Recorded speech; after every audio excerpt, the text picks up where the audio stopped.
salve, sejam muito bem-vindos a mais um episódio do Na Linha de Frente. Vem com a gente, meus caros. Que prazer inenarrável, mais uma semana com você aqui, meu querido Felipe Pataro. Mais um final de semana, mais conhecimento. Hoje a casca é grossa. A casca é grossa? É. Ei, amante rapaz. do vinho. Ixi. Candango, Ó. porque tem a diferença entre brasiliense e candango. Candango é aquele que ajudou na construção de Brasília. Se a gente ajuda na construção até hoje, então nós somos candangos. Somos candangos e brasilienses. Exatamente. É, meu caro. Então hoje não é o caderninho. Hoje você pode pegar o seu caderno de verdade, aquilo lá. Exatamente. Várias páginas. Galera, pega seu caderninho, muita informação, muito insight bacana. É uma trajetória maravilhosa. Para você que não nos conhece, Felipe Pataro e Dan Rocha do Na Linha de Frente, o único programa de empreendedorismo da capital federal semanal. Isso mesmo.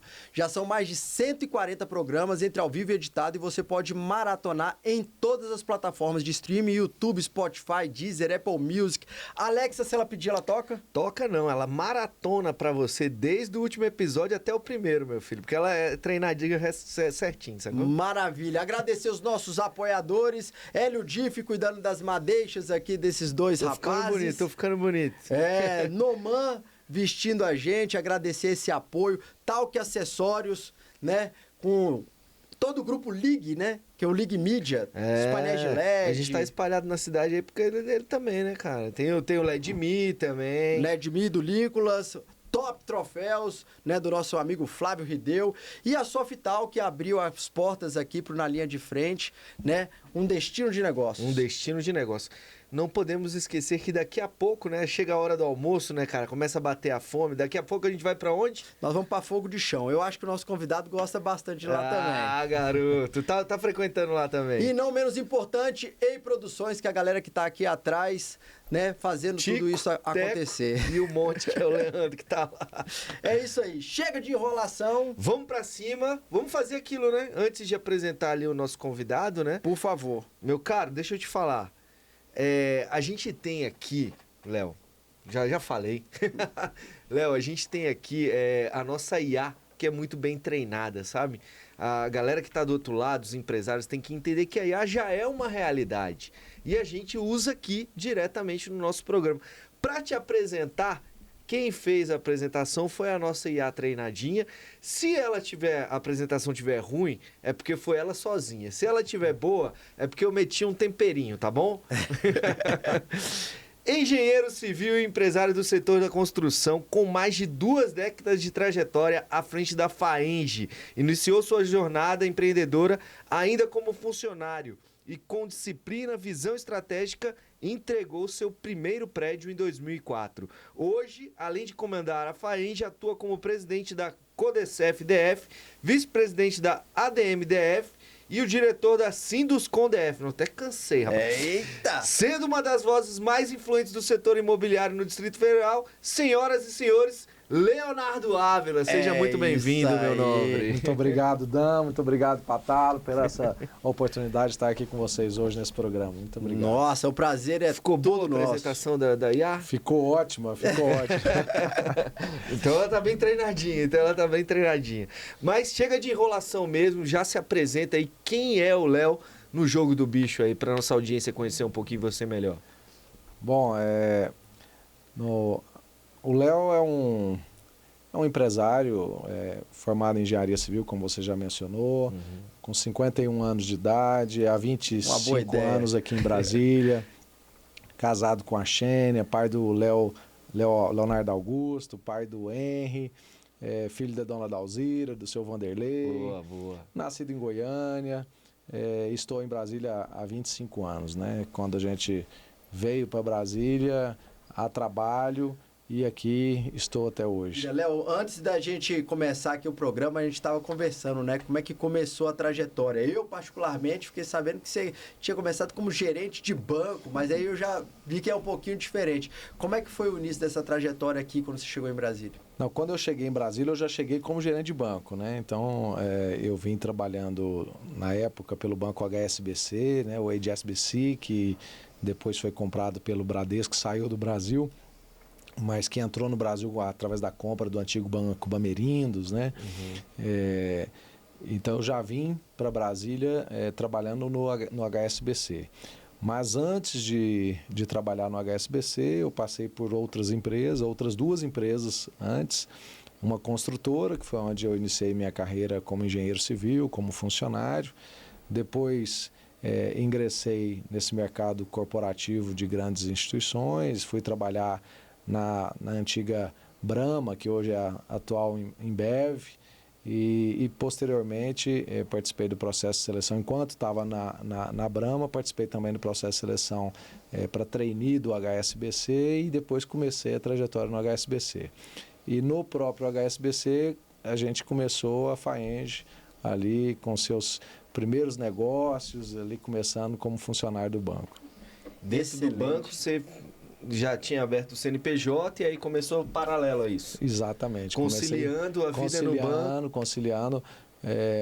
Não dava para viver da Faenge, porque não tinha grana suficiente para viver da Faenge. Já estava começando e o segmento de construção civil, de incorporação especificamente, que é construir, vender para construir e entregar os empreendimentos para os clientes, você demanda muito recurso financeiro. Então, você fica aí 5 anos, pelo menos, investindo muito dinheiro para depois ter retorno financeiro quando dá lucro, né?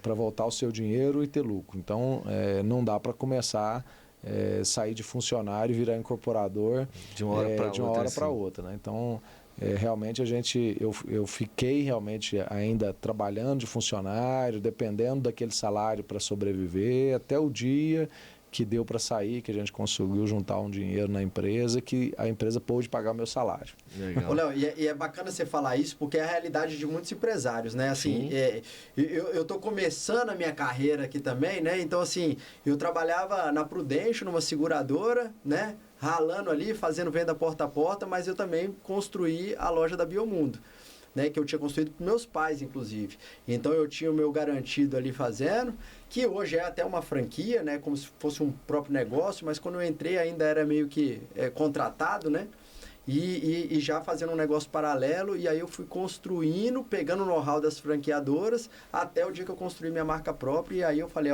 agora vamos vender esses outros negócios, vamos seguir carreira solo aqui. E, então, assim, é comum isso aos empresários, né? Você conversa com muito empresário e isso é uma realidade.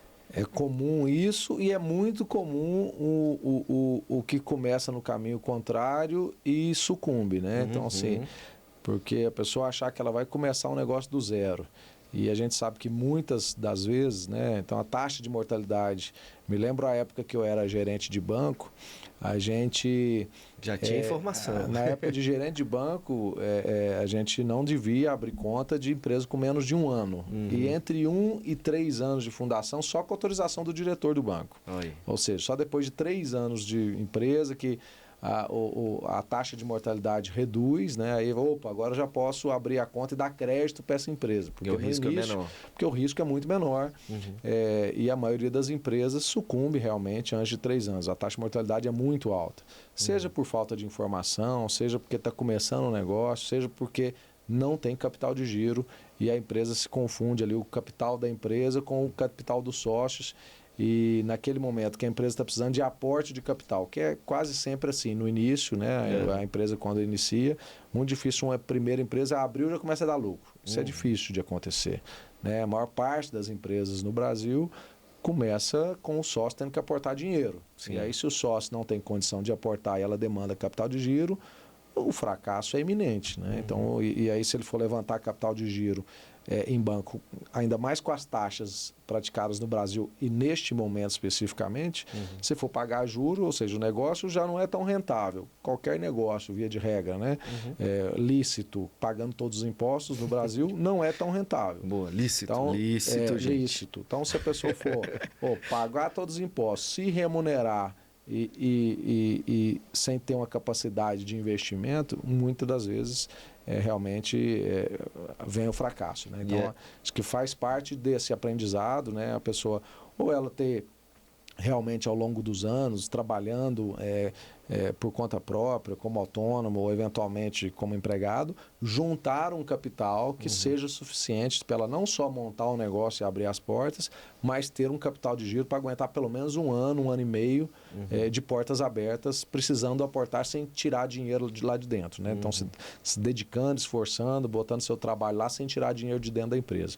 Então, foi assim que a gente começou. Então, eu fiquei ainda 3 anos e meio depois da empresa aberta e funcionando, trabalhando como empregado, recebendo salário, juntando capital, vivendo só com o salário que eu recebia e todo o dinheiro reinvestido na empresa. Aí depois de 3 anos e meio que a gente percebeu que estava sólido o negócio, que não dependia realmente de novos aportes, falou, opa, agora eu posso viver desse negócio, né? Viver dessa. Eu sei que é difícil, porque nem todo mundo tem essa oportunidade, mas foi o que aconteceu comigo, de eu poder ir acumulando ali todo o rendimento do negócio por 3 anos e meio.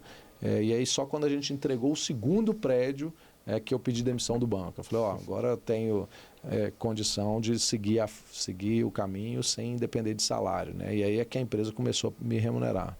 O bom de conversar com gente experiente, já muito mais madura de negócio, é que ele já chegou dando uma porrada em todo mundo. Porque a galera acha que abrir negócio é flores, são flores, né? Chegou, eu vou abrir o meu negócio, que seja até uma franquia, eu vou abrir e eu vou começar a ganhar dinheiro. Não é bem assim, tem muita ralação por trás, né? Muita ralação, dedicação, e mesmo a franquia, que é um negócio já modelado, já com marca de sucesso, muitas vezes, se não tiver a dedicação do dono, então é muito difícil, né? Então, muitas vezes a pessoa está se dedicando a outra coisa, bota um dinheiro na franquia e vai deixar funcionário tomar conta, os funcionários cuidar. Aí é muito difícil dar certo. Então, assim, o empresário estando lá dentro, trabalhando 12 horas por dia, já é difícil. E é isso, a realidade é essa. Tá? Às vezes as pessoas que são funcionários, né, veem o patrão, a vida é fácil. Não, o patrão, via de regra, trabalha no mínimo 10 horas por dia. Essa é a realidade, no mínimo. De 10 a 12. E com muita dedicação, com muito esforço. Né? Não trabalha para uma empresa, né? Trabalha para todos os clientes, porque todo dia chega BO para resolver. Com certeza. É BO de todas as naturezas, né?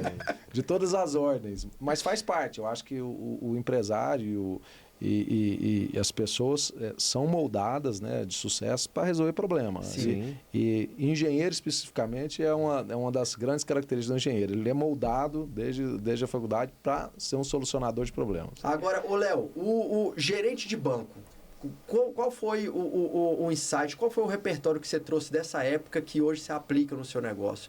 Você trabalhava numa empresa privada e hoje você aplica mesmo no seu dia a dia enquanto empresário? Vou começar falando da cultura da instituição. Então, acho que é muito importante para quem está nos ouvindo pensar que cada empresa, para que ela funcione, ela tem que criar, e aí vai muito do dono, né, da visão empresarial de cada um, qual é a cultura da empresa, né? Para que depois todos os seus colaboradores trabalhem alinhados àquela cultura.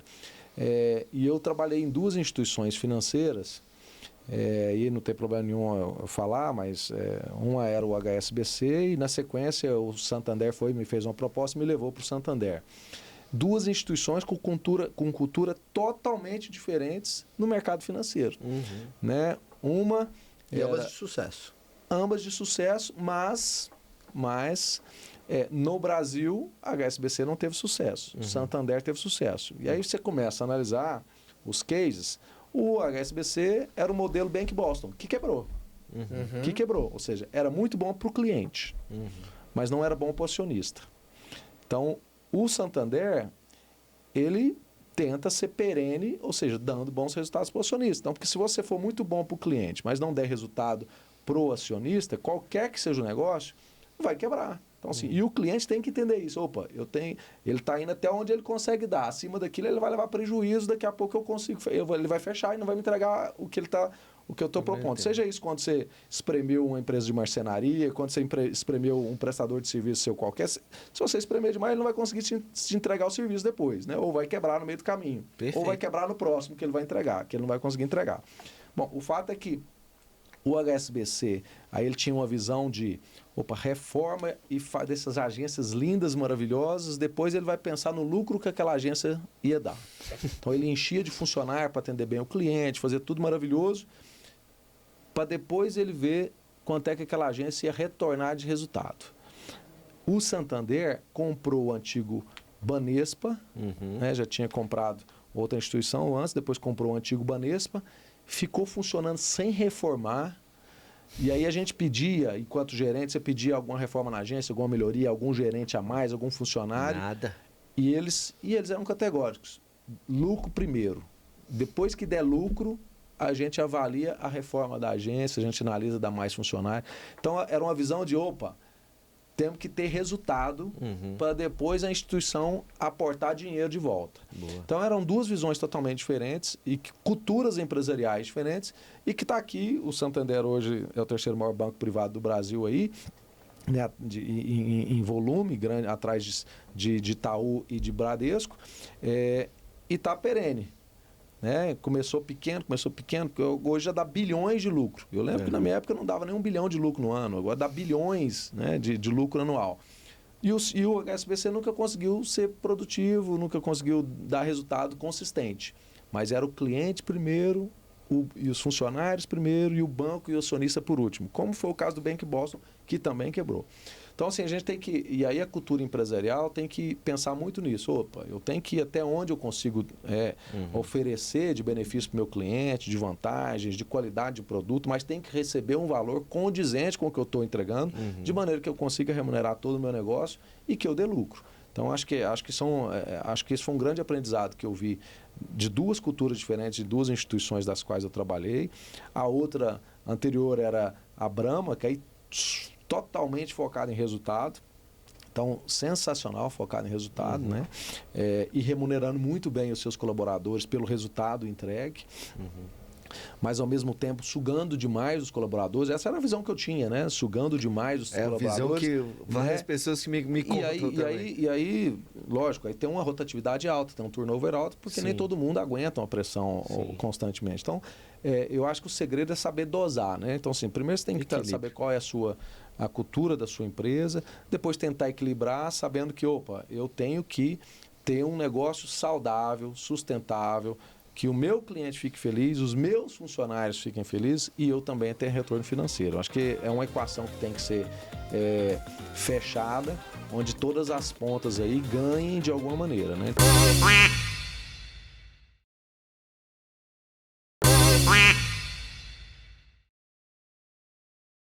E aí, como é que fica essa cultura, né? Você trazer essa cultura para os que estão próximos e para os que estão mais distantes. Aí vai, por exemplo, para restaurante, para o cara que é o primeiro emprego dele dentro da cozinha ou o cara que é um faxineiro, né? Como é que você trabalha isso, Léo? Primeiro, eu gostaria de dizer o seguinte, que tem uma questão envolvida aí que é muito importante, e aí eu aproveito para falar a respeito disso, porque eu não sei até onde vai a exposição do programa e quem é que vai ouvir, mas esse termo peão de obra, ele é muito pejorativo. Sim. Qual é o termo correto? Não, nós temos os serventes, temos pedreiros, temos, né? Então, a função do cargo, né? E o fato de o mercado, as pessoas, né, terem, ao longo dos anos, foram tendo aí a cultura de chamar de peão de obra, faz com que os profissionais não queiram exercer essa função, porque se sentem menosprezados. Então, a primeira coisa que eu queria dizer é o seguinte: a gente precisa muito dos trabalhadores da construção civil em todas as suas categorias. Eles são pessoas valorosas. Nós queremos ter os nossos serventes, assim como todos os outros profissionais, se sentindo bem em nossos canteiros de obra. E aí eu acho que é uma mensagem que a construção civil, de uma maneira geral, tem que passar para os trabalhadores. Vocês precisam se sentir bem nos nossos canteiros de obra, tenham um orgulho do que vocês fazem, vocês estão realizando o sonho da casa própria, é o maior sonho de todo brasileiro, continua sendo o maior sonho. E sem vocês a gente não conseguiria realizar esse sonho. Então, essa é uma mensagem que eu queria deixar, que eu acho que é importante. Legal. E há um tempo atrás a gente viu uma pesquisa que os trabalhadores, não sei se vocês já andaram de ônibus, né? Mas vocês já andaram de ônibus, mas os trabalhadores da construção civil, eles são vistos como os que têm, se você andar no final do expediente, tem aquele cheiro forte dentro do ônibus de loção mesmo, né, que eles usam, de perfume e tal e tudo mais. E aquilo é para o sentimento de tirar o cheiro de obra, para não ser visto como um peão de obra, para a sua autoestima, para se sentir bem, para não ser visto como uma pessoa suja, que trabalha num ambiente sujo. Então, assim, esse é um ponto muito importante para a gente, que cada dia mais acho que a gente tem que trabalhar, não só eu, mas todo o mercado da construção civil, para valorizar esses nossos profissionais que estão lá. Mas até só para pegar esse gancho, Léo, que eu acho que é importante, e aqui é um local de aprendizado. Eu acho que esse bate-papo, como todos os outros que a gente sempre convida os empresários, é para a gente aprender, é para a gente evoluir, né, em cada setor e como um todo, né? E esse sentimento do trabalhador da construção civil, para nós é muito importante, e aqui está aqui um espaço que a gente está usando, e que eu estou usando, inclusive, para falar sobre isso, né? Não, perfeito.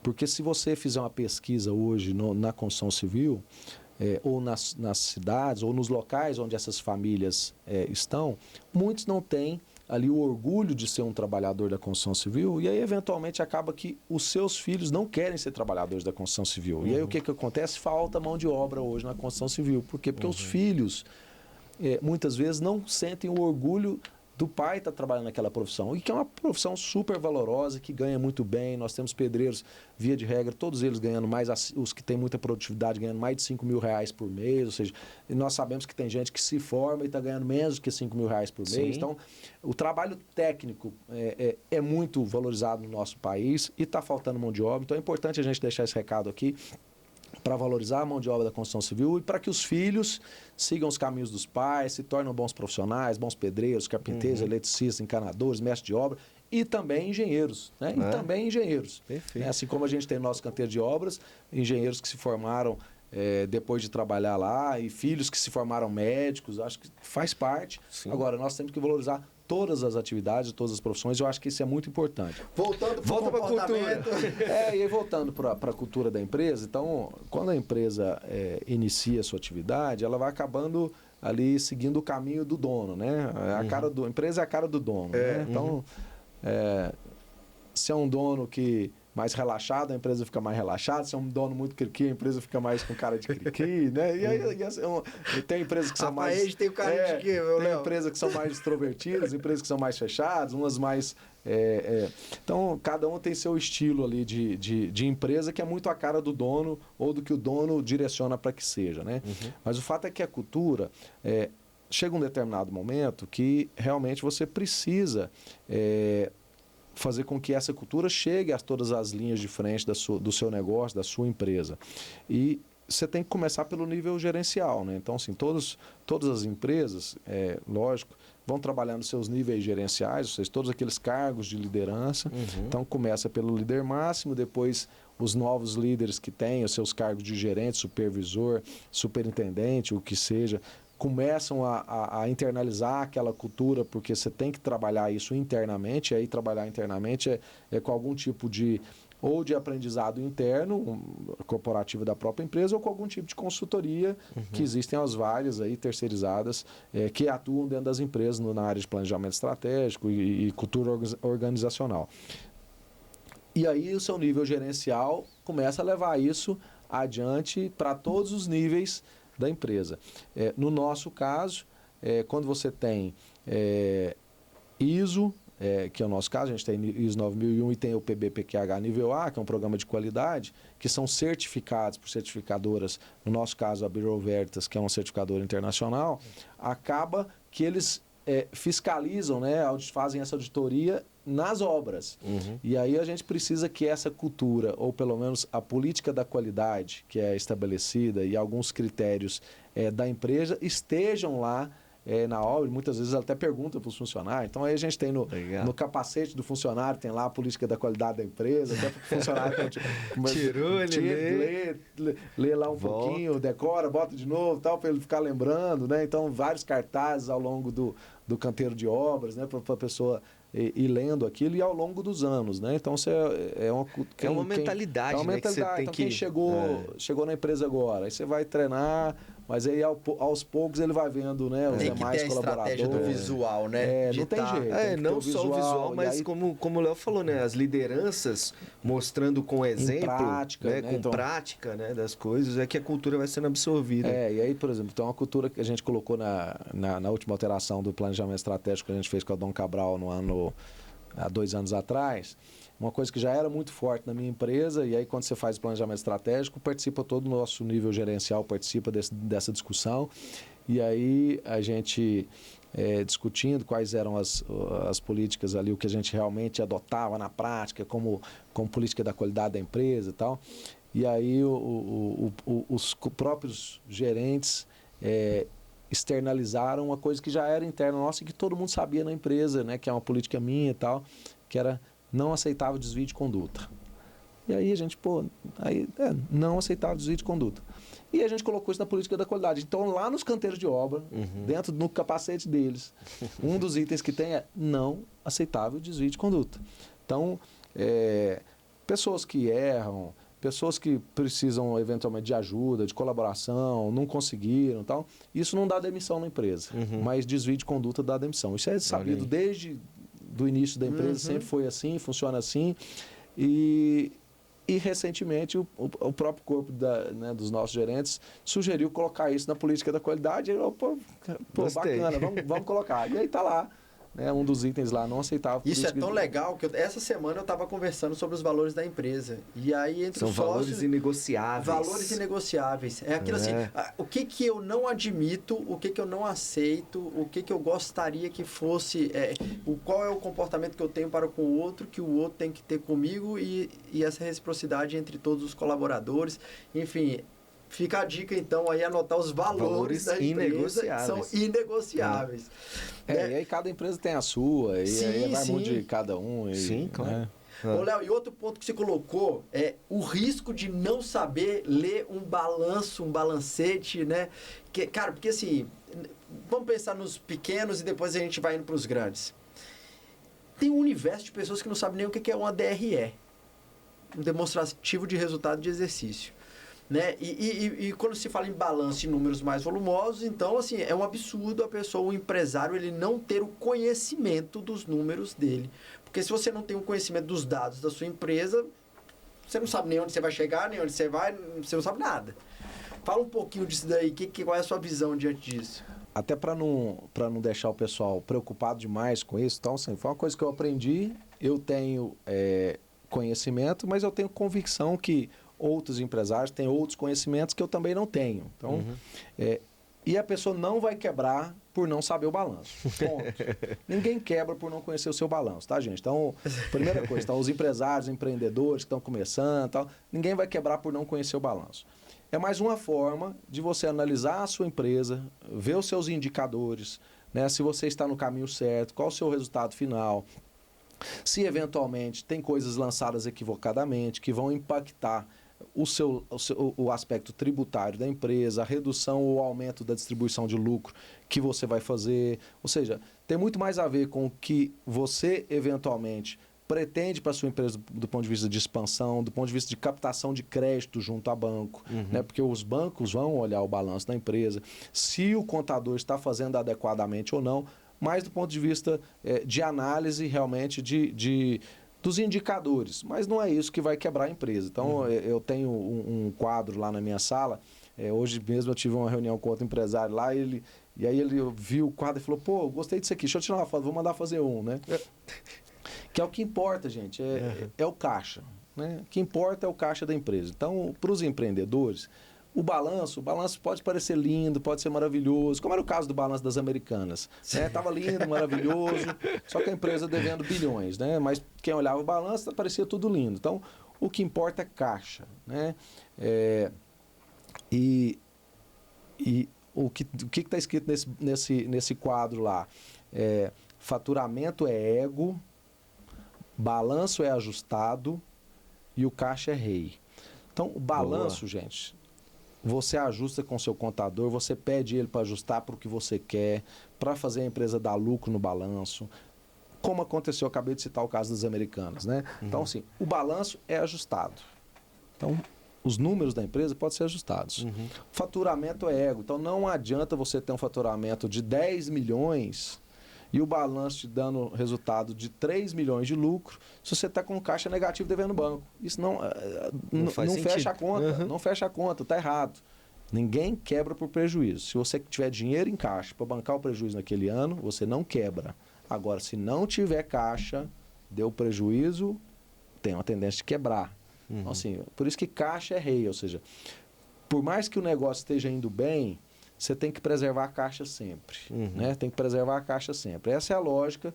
E aí, seja para uma empresa que está faturando aí, está começando, que fatura 10 mil reais por mês, se o cara puder guardar um caixinha de 500, de 1.000 reais todo mês, e aí no final do ano o cara está lá com 30, 40, 50 mil reais no caixa, ou seja, 5 vezes o faturamento dele, 6 vezes o faturamento, né? Então, o caixa é que vai garantir que nos momentos de dificuldade, nos momentos de incerteza, uma pandemia dessa que aconteceu, ou eventualmente o negócio fica ruim, 1, 2, 3, 4, 5 meses, a pessoa dá conta de sustentar a sua empresa, o seu negócio, o seu padrão de vida, a sua qualidade de vida, a sua família.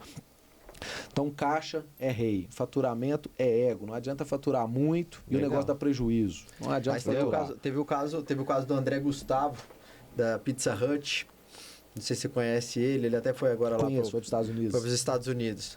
Ele bateu um papo conosco aqui e na época ele tinha uma empresa que era a Aztec Machine e ele quebrou por conta de não acompanhar uma questão, ele deixou de pagar uma taxa tributária e, portanto, passou a ser cobrado uma taxa que era isenta e aí não sustentava o negócio, a conta não fechava.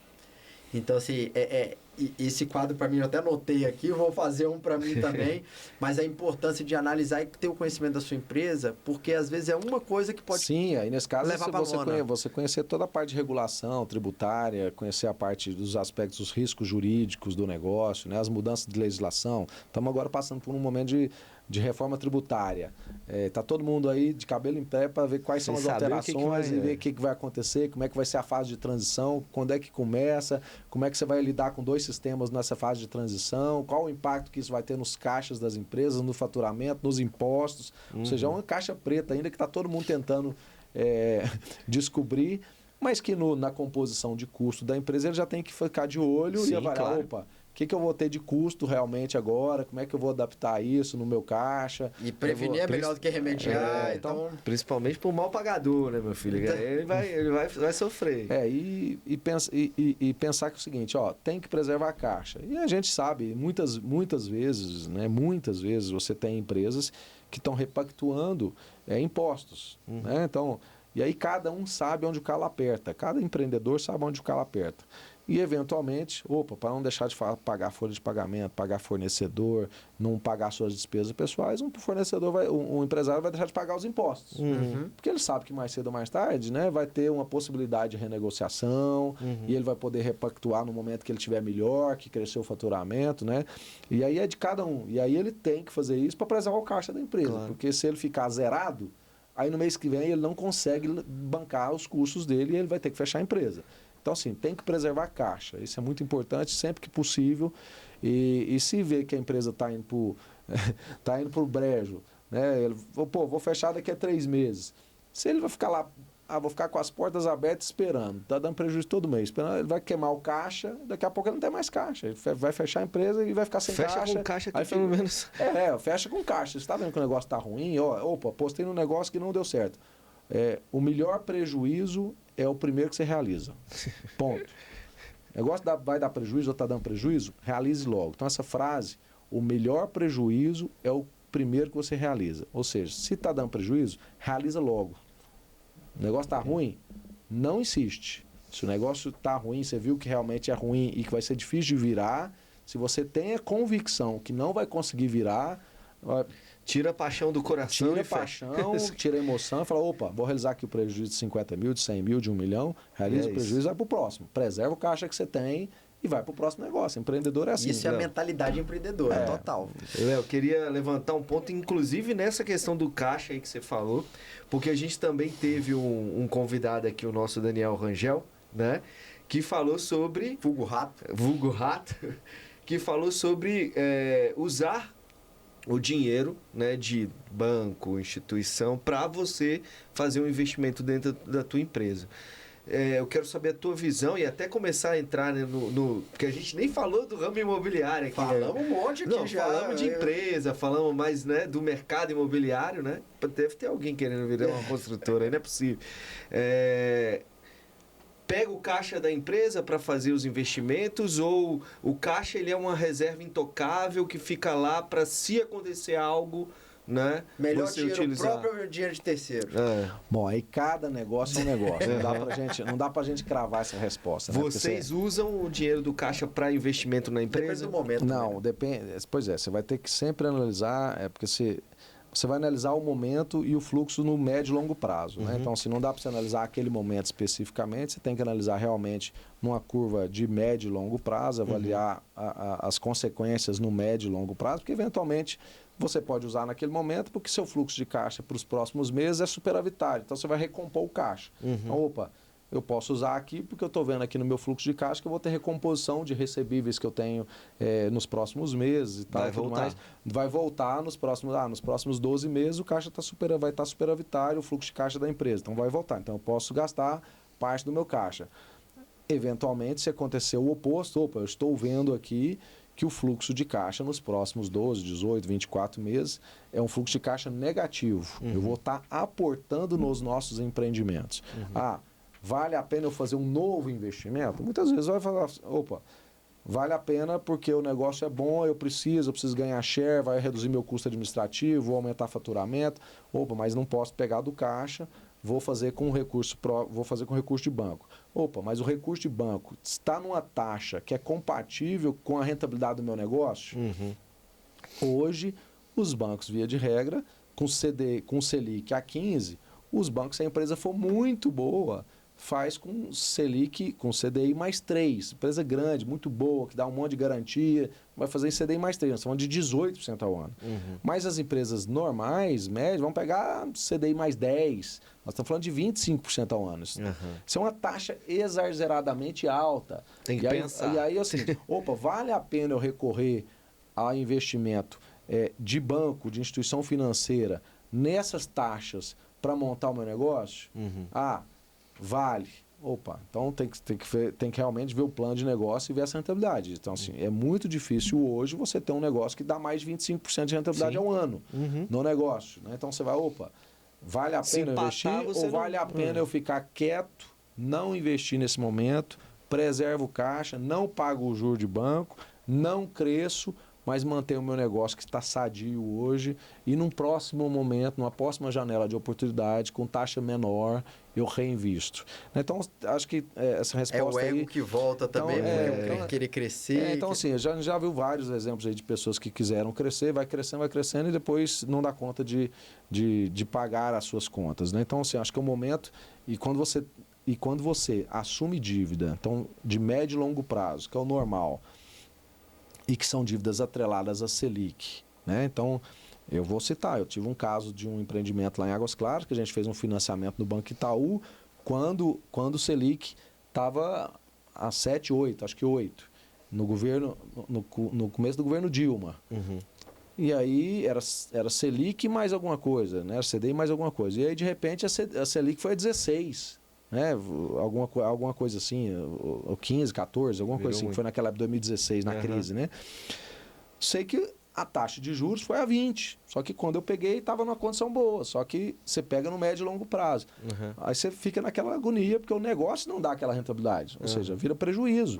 Então, assim, e aí você está no negócio, depois que já contratou, você assumiu o risco, você vai tomar prejuízo.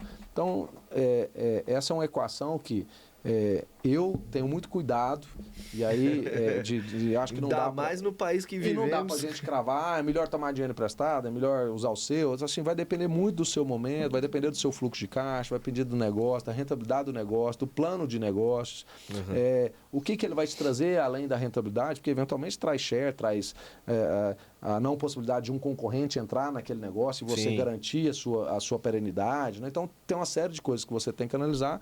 No nosso negócio, de negócio imobiliário, O ideal é que se use recurso de banco para fazer financiamento de obra, porque é uma taxa menor do que o custo do capital. Perfeito. Né? Então, nós temos hoje, por exemplo, Selic na casa dos 15 e o BRB fazendo plano empresário na casa dos 11.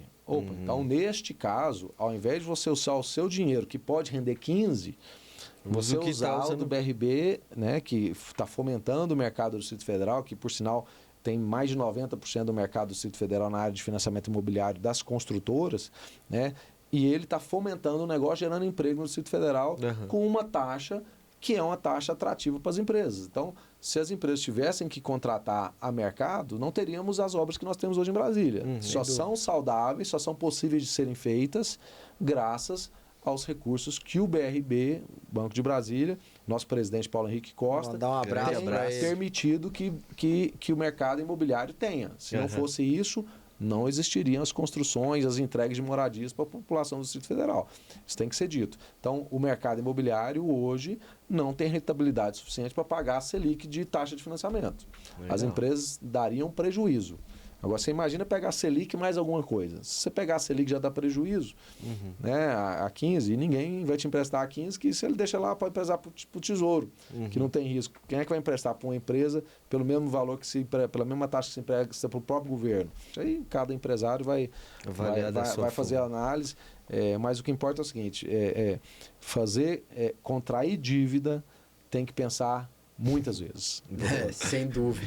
Excelente. Aulas, senhores. A gente ainda tem mais para falar, né, meu caro? Tem uma pergunta que eu tenho certeza que quem tá lá do outro lado escutando tá agoniado. Vale a pena ainda hoje investir em imóvel? É o melhor negócio o investimento do imóvel? Mas, calma, Léo, que isso aí a nossa audiência vai só, né, o tempo do patinho fazer o quê?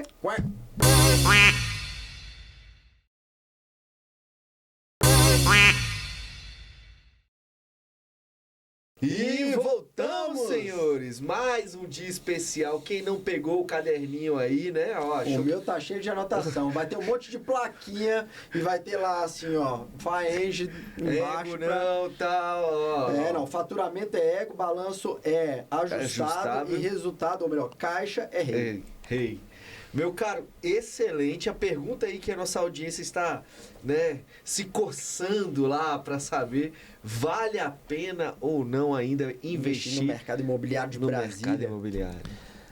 Bom, no mercado imobiliário de uma maneira em geral, mas Brasília é mais especial por ser a capital da República, né? Vale a pena. Então essa resposta é bem objetiva, vale a pena. E aí, investir no mercado imobiliário é reserva de valor, sempre foi, continua sendo. É uma vontade da população brasileira. Recentemente, a Brain, que faz pesquisa a nível Brasil no mercado imobiliário, fez uma pesquisa muito interessante com a geração mais jovem. E, para nossa surpresa, que a gente imaginava que a geração mais jovem ia querer só ter a experiência, não vai querer comprar e tal. Continua sendo um grande objeto de desejo dos jovens, inclusive, ou seja, todo mundo quer ter sua casa própria, seja ela de um quarto, 2 quartos, 3 quartos, 4 quartos, casa, apartamento, cobertura, todo mundo quer ter o seu endereço. Quem casa quer casa. É o que traz dignidade para as pessoas, ou seja, a pessoa ter o seu endereço, né, ter o seu CEP de residência, ter o endereço próprio. O mercado imobiliário, quando você começa a analisar as grandes fortunas do Brasil e do mundo, investem em imóveis, né? Investem em imóveis. Então você vê os grandes empresários de Brasília, os grandes patrimônios de Brasília continuam sendo os que têm muitos imóveis em Brasília, ou seja, eles continuam gerando muito valor com os imóveis e renda com os imóveis, e com aquela renda eles compram mais imóveis. Pode perceber que eles compram mais imóveis, eles não vão fazer outros negócios, eles compram o dinheiro, ele é reinvestido em mais imóveis, ele vai aumentando a carteira de imóveis, que gera mais receita, e eles compram mais imóveis. É assim que funciona com as grandes fortunas. Recentemente, a gente viu agora no caso do Banco Master, o Vorcaro vendendo parte do patrimônio dele, inclusive o Fasano do Itaim, para o BTG Pactual, ou seja, um banco comprando patrimônio, ou seja, botou 1,5 bilhão no Vorcaro. Será que é bom? Comprando, ou seja, então o dinheiro do banco está no risco, está em negócios e tudo mais emprestando, mas mesmo assim uma parte eles botam imóveis. Hoje o maior detentor de quartos no Brasil de hotelaria é o Banco BTG Pactual. Né? Eles compraram vários hotéis no Brasil, pertencem ao BTG Pactual. Aí você pega o próprio Banco Itaú, que comprou a sede, que ele pagava aluguel para Brookfield, lá na Faria Lima, pagou acho que 1,8 bilhão na sede que ele pagava aluguel na Faria Lima. Ou seja, aí o Banco Safra, né? O Banco Safra, que é dono do edifício Pepino lá de Londres, que é um ícone, e do Chrysler Building em Nova York, ou seja, 2 ícones mundiais. J. Safra, que tem uma grande fortuna, grande patrimônio, banqueiro, ganha muita grana, $1 bilhão em cada um dos, né? O edifício do Pepino pagou $1 bilhão, o edifício Chrysler Building em Nova York pagou $1 bilhão, ou seja, patrimônio imobiliário bem localizado. Então, as grandes fortunas do Brasil e do mundo colocam dinheiro em imóveis. E não é à toa. E ao longo dos anos, mas o imóvel só dá... Nesse momento, por exemplo, o imóvel residencial está dando algo em torno de 0,5% do seu valor. Mas só dá 0,5%, o dinheiro no banco está dando 0,8% líquido. Só que o 0,8% líquido, você não pode gastar, porque uma parte dele é para recomposição e inflação.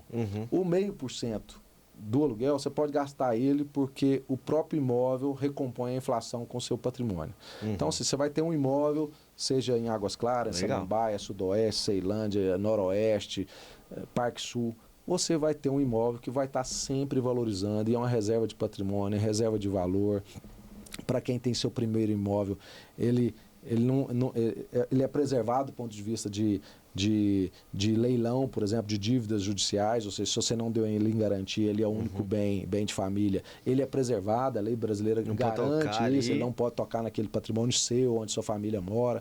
Então, o imóvel, ele continua com alto poder de valor, não só sentimental, mas financeiro. Em Brasília, atualmente, ele é um dos menores valores de metro quadrado do Brasil, dentre as grandes capitais. Isso mostra que Brasília tem um grande potencial de valorização. Brasília, vou dar o exemplo aqui, Brasília era o dobro do preço dos melhores bairros de Goiânia. Né? O plano piloto de Brasília, alguns anos atrás, era o dobro dos melhores bairros de Goiânia. Hoje, os melhores bairros de Goiânia estão no preço do Noroeste. Alguma coisa está errada. Ou Goiânia subiu demais ou Brasília está estagnada. Em algum momento isso vai mudar. Sim. Não tem como Goiânia... não estou falando mal de Goiânia, mas estou falando que Brasília é a capital da República e área tombada. Não tem mais para onde crescer o plano piloto.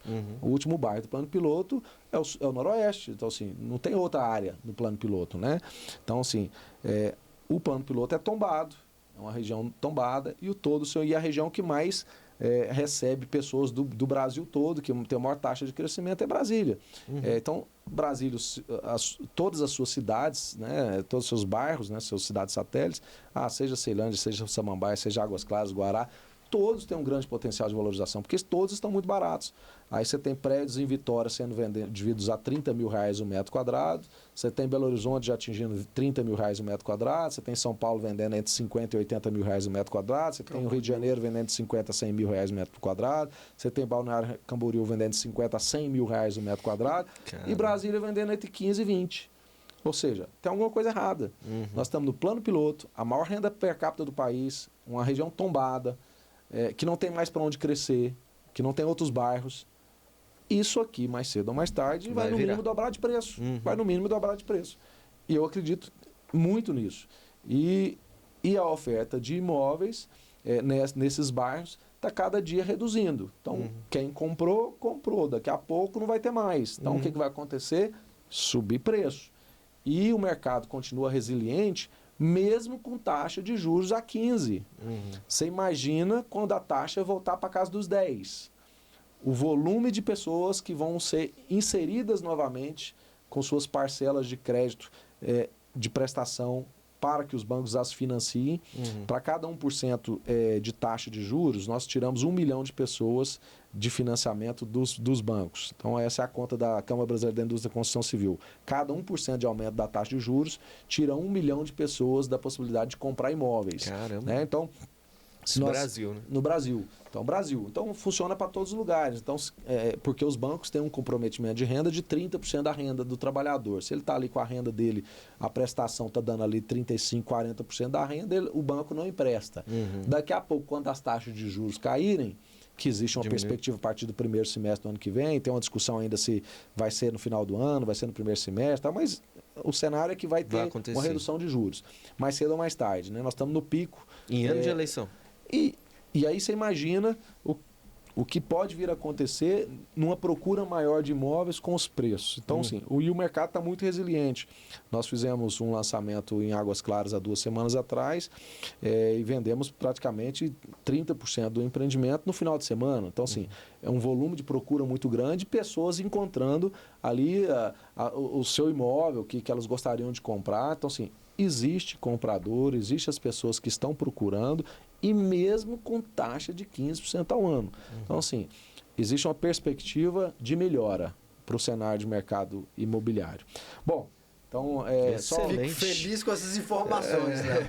E aí, eu gostaria de, para a gente fazer o fechamento aqui, porque vai chegando a hora aí, como empresário, também participo das entidades de classe, colaborando, né, seja com o lado empresarial coletivo, ou seja com a sociedade do Distrito Federal. Foi mencionado agora há pouco no meu mínimo currículo aí, que eu era presidente do CODES. Então eu era, no dia 1º, meu mandato terminou no dia 30 de junho, agora.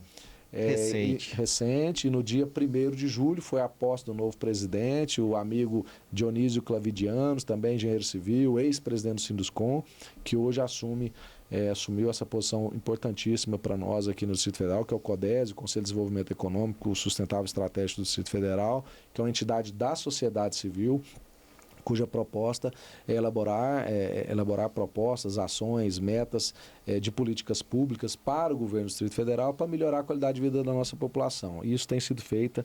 Eu fui presidente por 4 anos e tivemos uma excelente interação com o governo que está aí, com o governador Ibanez e o seu secretário de Estado, para melhorar as políticas públicas em várias áreas do Distrito Federal e para nossa felicidade, eles incluíram das nossas 210 propostas e ações do documento DF que a gente quer em 2040, no pleito eleitoral apresentado em 2022, ele incluiu 92% das ações no plano de governo 23-26, mostrando uma grande adesão ao nosso projeto. E a gente vem acompanhando isso desde então. Acho que uma entidade que tem feito um trabalho maravilhoso pela nossa cidade. Né? Tem muita pesquisa que vocês elaboram que são disponíveis para o mercado e vários empresários, muitas vezes, eles não usam essas pesquisas que podem servir de benefício próprio demais. Já fica o site do CODES, os documentos podem ser baixados lá, codesdf.org.br, fica disponível lá para vocês. E ontem, né, fui empossado vice-presidente da ADM, então agora estou vice-presidente da ADM, que é a Associação do Mercado Imobiliário do Distrito Federal. Presidente Celestino, né? Presidente é o Celestino, da construtora Habitar, que está assumindo a frente da ADM, já era o vice-presidente, e agora eu fui à posição de vice-presidente e ele é presidente. No Sinduscom sou apenas diretor, faço parte lá da diretoria. Mas eu acho que essa contribuição dos empresários para as cidades, para as entidades de classe é importante para que a gente tenha um futuro melhor para todos nós, né? Eu acho que esse é o caminho e já aproveito para agradecer a vocês a oportunidade de ter estado aqui no programa, na linha de frente, e espero que possamos voltar novamente. Com certeza, o prazer é nosso, meu caro. Léo, brigadaço, assim, eu fiquei muito feliz de escutar e de ver essas perspectivas e de saber que a cidade está tão latente. Também estou fazendo parte do sindicato, né, Sindobar, justamente por conta dessa entrega e ficar por dentro das informações e, né, buscar o mercado. A gente está chegando nesses blocos finais, a gente pede uma dica de um livro, uma série ou um filme que é de onde você bebe o conhecimento, né, a fonte do conhecimento. Bom, eu vou indicar um livro que eu acho que é importante, que faz todo empresário refletir. Comece pelo porquê. Eu acho que vale a pena. Comece pelo porquê. Comece pelo porquê. E aí você começa pelo porquê, depois você vai para o como e depois o quê. Mas o livro comece pelo porquê. Eu acho que faz muito sentido isso para você repensar o seu modelo de negócio, a sua empresa, me fez refletir e eu acho que todo empresário deve ler, acho que faz bem para o seu negócio. Bacana. E já que você indicou um livro para nossa audiência, eu vou presenteá-lo com o meu, que é A Morte da Vaca Roxa, como a busca pelo extraordinário nos tornou comuns, que eu lancei ainda esse ano. No ano passado, né, no evento Awake Summit, já foi o pré-lançamento dele, e hoje está materializado aí, queria te presentear. E vou aproveitar que estou te presenteando com o livro e presentear você também com a Noman, que é uma das marcas patrocinadoras. E aí eles têm vários artigos aí. E a roupa é boa, você vai gostar demais, viu? Já vou avisando. Você viu que a gente tá na estica aqui, né, Léo? Tô vendo, muito obrigado e gostei da inovação com propósito. Exatamente. Acho que tem a ver um pouquinho com o livro que você indicou aí de propósito do porquê. Tem muito porquê aí que você vai achar nesse livro aí também, viu? Tá bom, muito obrigado, senhores. Obrigado à sua audiência também. Que isso, agradeço demais. Para finalizar, o Público Gourmet chama as pessoas para seguirem você no Instagram, comprar um imóvel. Deve ter um imóvel para vender lá, não tem não? Da Faenge. Tem. Pessoal, vamos lá na Faenge. O Instagram é Faenge mesmo, ou seja, está super simples. Procure a gente no Instagram, acho que é o melhor canal, é o que o pessoal mais utiliza. Se precisar usar o site, faenge.com.br. Nosso mercado de atuação é mercado de média e alta renda. Nossos imóveis atualmente estão no Noroeste, Parque Sul e Águas Claras, com unidade de 1, 2, 3 e 4 quartos e lojas, ou seja, está com um leque bem amplo aí para os seus ouvintes aí. Maravilha. Maravilha. Perfeito. Dan, muito obrigado pelo dia de hoje. Eu que agradeço, agradecer o nosso convidado. Obrigado, Léo. Obrigado. Galera, não deixe de acompanhar a gente em todas as redes sociais, né? NLF Podcast. Acompanha nos canais de streaming, Deezer, Spotify, YouTube Music, Apple Music. Que mais? Tem mais? Alexa, pede na Alexa que ela toca. E agradecer toda essa audiência que esteve com a gente mais uma semana. Espero que vocês tenham gostado. Final de semana que vem agora? Final de semana que vem, até o próximo sábado, na linha de frente. Vem com a gente.